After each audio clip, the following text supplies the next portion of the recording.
केम येथील थोरलावाडीतील भैरवनाथ मंदिरात जन्मोत्सवानिमित्त 4 डिसेंबर ते 6 डिसेंबर या कालावधीत सप्ताहाचे आयोजन करण्यात आले होते. या सप्ताहाची सुरुवात श्रीसाभिषेक करून करण्यात आली. या सप्ताहात हरिभक्तपरायण निंबाळकर, हरिभक्तपरायण वनिता पाटील मुंबई, झी टॉकीज फेम हरिभक्तपरायण नानासाहेब चोपडे यांची कीर्तने झाली.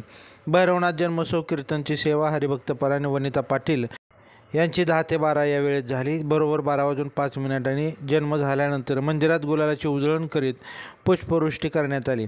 त्यानंतर महिलांनी व हरिभक्तपरायण मारुती पळसकर व बंडू तळेकर यांनी सुंदर पाळणा म्हटला. या जन्मदिवशी पुणे येथील उद्योगपती आजीनाथ लोकरे यांनी आपल्या मुलाचा वाढदिवस मोठ्या थाटामाटात साजरा केला. या निमित्ताने मंदिरात दिवसभर मिष्टान्न भोजनाची सोय करण्यात आली. याचा हजारो भाविकांनी लाभ घेतला. तसेच या सप्ताहाची सांगता कालेच्या कीर्तनाने झाली. यामध्ये आज सकाळी 10 ते 12 पर्यंत हरिभक्तपरायण नानासाहेब चोपडे यांचे कीर्तन झाले. त्यानंतर दहीहंडी फोडून काल्याचा प्रसादाचे वाटप केले.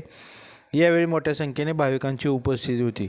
या सप्ताहासाठी मंदिराचे पुजारी सोपान तळेकर व भैरवनाथ मंडळातील सर्व सदस्यांनी परिश्रम घेतले.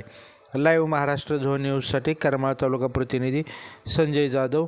लाईव्ह महाराष्ट्र झोन न्यूजच्या यूट्यूब चॅनलला सबस्क्राईब करा. तसेच आमच्या फेसबुक पेजलाही फॉलो करा. दुसरं नाव अनक दुदुमली.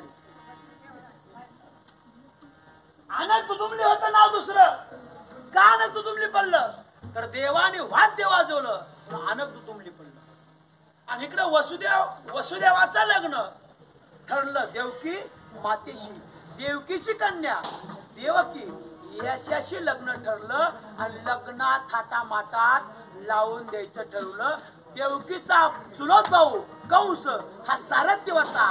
त्या सारथी रथाचं करत होता. पण त्याच लग्नामध्ये आकाशवाणी झाली, अरे कंसा, ज्या बहिणीचं लग्न तू थाटामाटात लावून देतोय त्या बहिणीचं पुत्र तुझा वध करणार आहे. की तू तर आठव